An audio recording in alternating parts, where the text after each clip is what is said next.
Greetings, Friday Nights and Monster Girls. Cyril Plow, Count Jackula from the planet Dracula here at Days of the Dead in Burbank, California. And right now we are with Bernard Rose.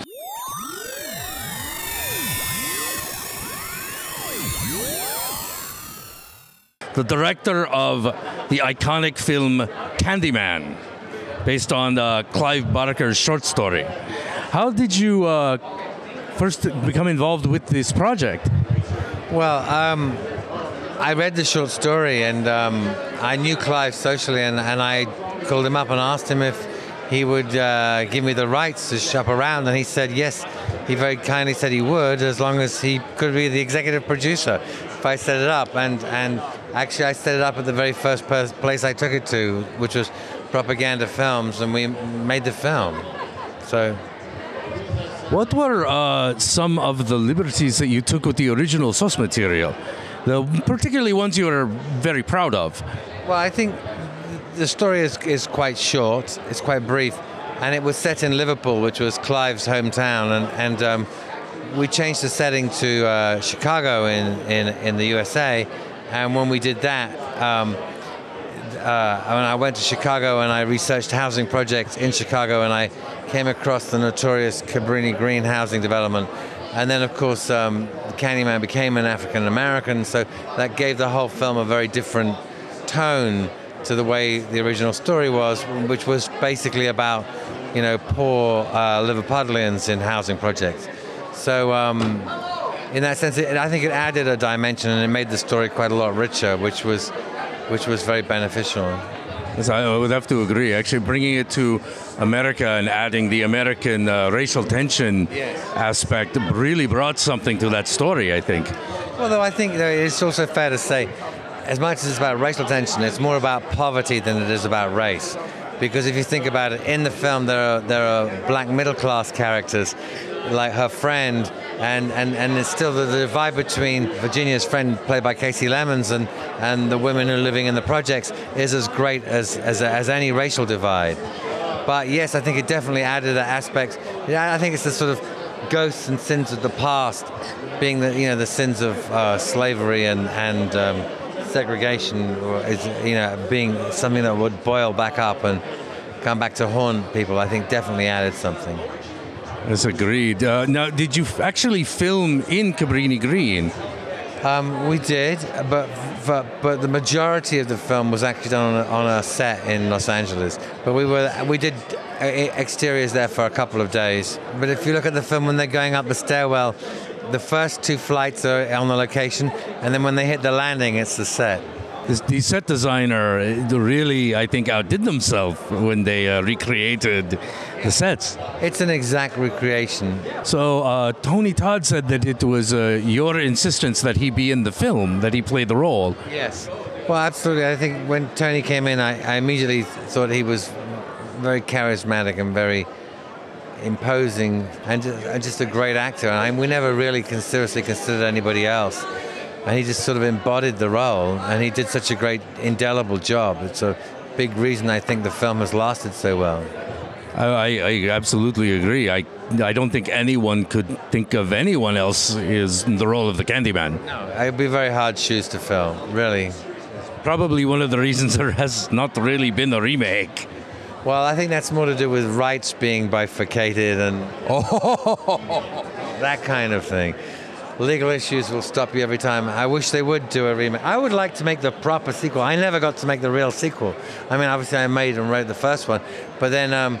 It did feel like the sequel kind of went backwards. I was very looking forward to the sequel of the original movie. The Bill Condon did a great job with what he was asked to do. But, I mean, I did originally write a sequel, which they rejected because it was too wild for them. Can you talk about it? Well, I mean, it just never happened because I handed it in and they just didn't. They just went, no, well, that's not what we want. The sequel I wrote was actually set in London. But I think actually even that wasn't really the right sequel, which was, in a way, they were right not to make that. So I think that there is a real sequel that should have been made at the time that would have focused on Virginia's character as well. And that's the film that I would like to make. And if I was to make that film, I would want to bring Tony and Virginia back and make it the real sequel to Candyman, the real part 2. You know, and maybe at some point, if the people at Universal would unglue the rights, we could maybe do that, you know?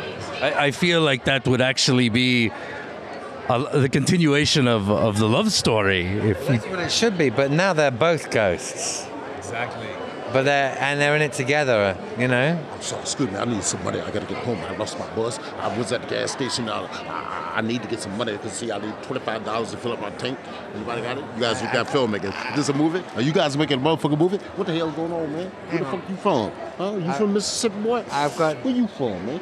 Wow, you know what? You motherfucking cheap ass. I'll take it. Thank you very much. There you God bless you guys. Don't spend all in one place. You want to bet 50 cents on the dollar to get more? Huh? Well, no. Bye-bye. I gotta go. Yeah. I don't know where he came from. He appeared. Someone said... If you say his name 5 times, he'll appear behind you, breathing down your neck.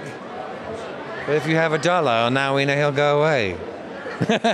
Somehow this works. I do not know how. Yes. It's part of the mystique. Exactly. Yes. Now, I want to just shill for this film, Frankenstein.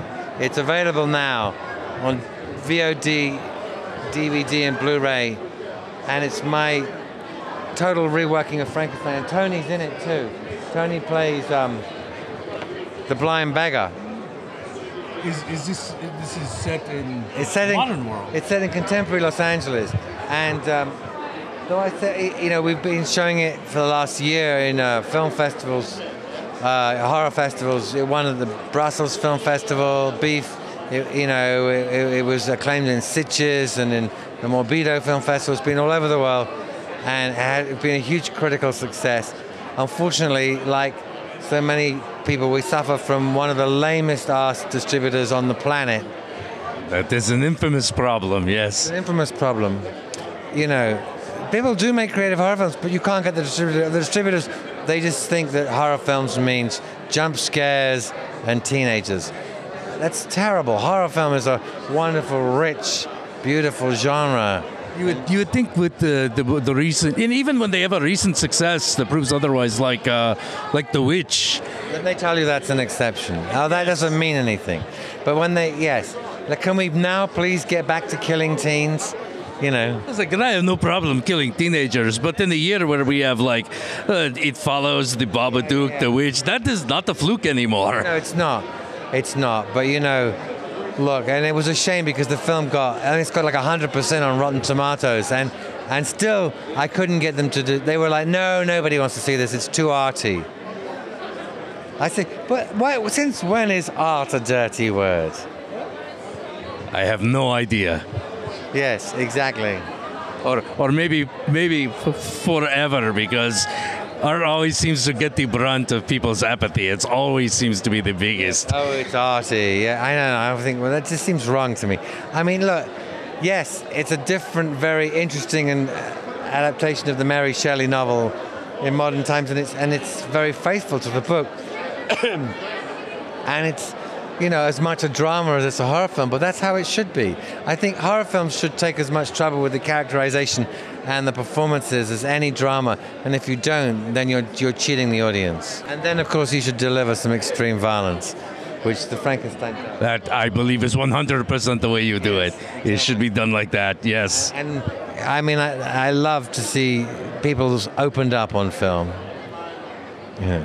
In all ways. Opened from the inside out. Is there any advice you'd like to give to the watching audience? As horror fans, we have to realize that the only truly great horror films are transgressive. The only truly great horror films are transgressive. The only truly great horror films are transgressive. And the difference between the horror genre and the action genre is that in the action genre, that's why studios, whenever they develop a horror film, it always turns into an action movie. Because they understand action movies. Because in an action movie, you have the good guys and the bad guys, and the hero kills bad guys. But to me, the decision to differentiate between good guys and bad guys is a fascistic act. That's what Hitler did. He said, you're good, you're bad, you deserve to die, you deserve to live. I say, bullshit.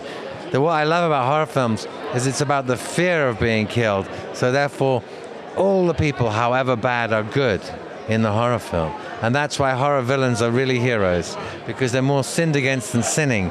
And that's why horror will never be a good studio genre, but that's also why horror will always find an audience amongst the people who identify with the misbegotten, the downtrodden, and the forgotten, you know, the island of misfit toys, you know. Look around you. Mr. Rose, it was a pleasure to speak with you. Thank you very much. Likewise. Thank you.